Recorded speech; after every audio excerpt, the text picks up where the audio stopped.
Si je devais te donner un conseil, achète ce que tu aimes. L'autre jour, j'ai vu passer une citation du célèbre galeriste américain Larry Gagosian, et je me suis dit que ça valait la peine de la méditer. Donc je vais te lire cette citation. Le marché de l'art est désormais global et il s'établit de plus en plus un consensus international sur ce qui constitue le bon art. Force est de constater que aujourd'hui, près de 15 ans plus tard, ce consensus s'essouffle, voire même n'existe plus, puisque le marché de l'art rencontre une crise sans précédent. Un nombre important de galeries ferment, les maisons de vente sont presque à l'arrêt, les artistes contemporains ont du mal à se vendre, les collectionneurs sont dans le doute, et donc le consensus a du mal à exister dans une période aussi incertaine. Les choses ont changé, et franchement, ça fait du bien d'une certaine manière, parce que ça nous annonce des gros changements, des changements en profondeur dans ce marché qui a mis tant de temps à se réformer qu'aujourd'hui, c'est l'économie qui l'entraîne directement dans un nouveau monde, dans une nouvelle ère. C'est les acheteurs, finalement, qui lui dictent le tempo. Il n'était plus habitué à ça.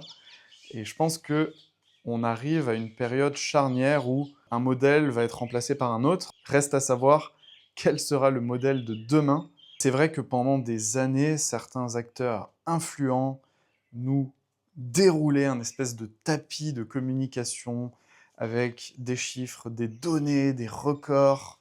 En veux-tu, en voilà.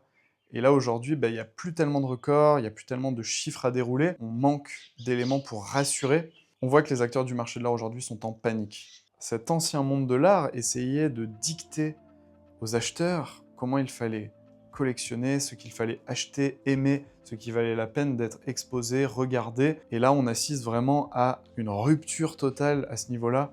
Ce qui est fabuleux, c'est qu'aujourd'hui, on a l'impression de sortir du monde des bisounours pour arriver dans le monde réel. Et finalement, on prend peut-être la claque aussi du réel, qui est peut-être dur à encaisser pour certains. Pour d'autres, c'est un nouveau départ, c'est une nouvelle vie qui commence. Mais en tout cas, ce qui est sûr, c'est que les acheteurs ne souhaitent plus qu'on leur dicte ce qu'ils doivent acheter, ce qui vaut la peine. Ils veulent d'abord se faire leur propre avis, c'est beaucoup plus sain. Donc ce que disait en 2012 Larry Gagosian, c'est derrière nous. Aujourd'hui, on peut le dire, les acheteurs sont en position de force, ils ont le temps avec eux. Bienvenue sur Art Shortlist, la chaîne qui parle d'art autrement. Je te laisse quelques secondes pour t'abonner. Tu pourras ainsi suivre toutes nos aventures. Merci pour ton soutien. Aux nouveaux acheteurs ou aux collectionneurs, je ne donnerai qu'un seul conseil, achète ce que tu aimes.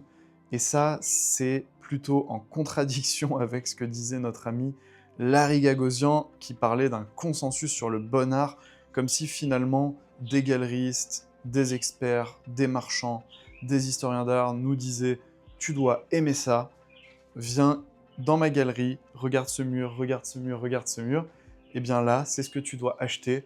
Tu aimes, peu importe, finalement.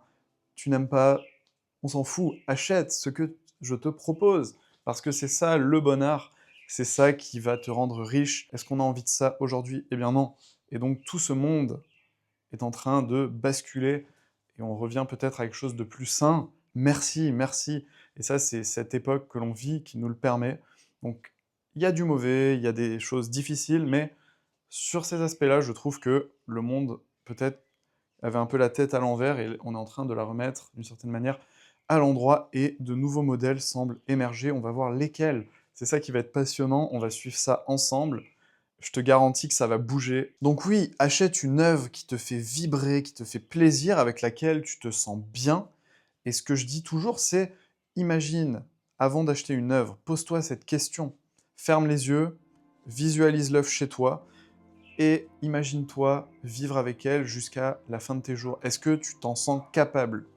Si la réponse est oui, j'ai envie de te dire, achète. Alors après, il y a d'autres aspects, bien sûr, à considérer. Le prix, les conditions de conservation, la provenance, etc., etc. Si l'œuvre que tu veux acquérir a une provenance irréprochable, un prix abordable, et que tu ne l'aimes pas, ça n'a aucun sens, on est d'accord. Donc achète d'abord ce que tu aimes, c'est comme ça qu'on est heureux avec les choses qui nous entourent, et l'art fait partie des choses qui peuvent te rendre heureux, et c'est merveilleux quand ça fonctionne. que tu as une collection à ton image, que tu peux la partager avec tes proches.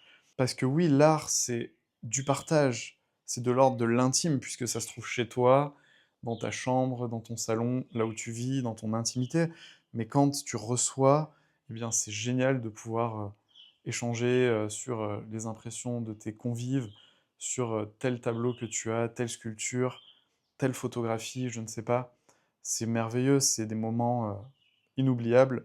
Et souvent, on peut se rappeler plus d'une œuvre d'art chez quelqu'un que de tout le reste, en fait. En tout cas, c'est mon cas. Moi, ça m'arrive d'aller chez des gens et de me dire ah ouais, je me souviens de tel et tel dessin, telle et telle œuvre.